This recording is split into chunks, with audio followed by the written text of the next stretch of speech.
Bonjour à tous et bienvenue aux vidéos de l'Écomarché d'octobre, une revue mensuelle de l'actualité dans le secteur des grains.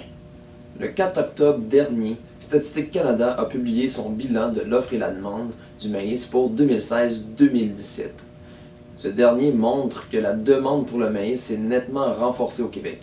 La consommation intérieure a augmenté de plus de 200 000 tonnes et les exportations se sont également accrues d'un peu moins de 50 000 tonnes. Par conséquent, les inventaires, eux, ont été abaissés de 50 000 tonnes par rapport à l'année passée.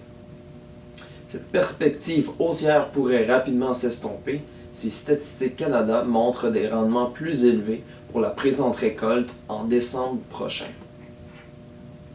Le 9 octobre passé, l'USDA a revu les rendements américains du maïs à la hausse, mais ceux du soya à la baisse. Les contrats à terme ont notamment connu une bonne hausse lors de cette journée. À l'international, seul le bilan du blé a marqué l'attention et celui-ci s'est assombri en raison d'une augmentation de la production dans les principaux pays exportateurs clés. Le 20 octobre dernier, la Financière a publié un état des cultures au Québec en date du 17 octobre. Globalement, les récoltes sont en retard pour tous les grains, notamment le canola. Celles des céréales sont pratiquement complétées et celles du maïs viennent à peine de débuter. De plus, la Financière estime que les rendements seront entre la moyenne ou légèrement inférieurs à la moyenne pour le maïs, inférieurs à la moyenne pour le soya et le canola, et autour de la moyenne pour les céréales.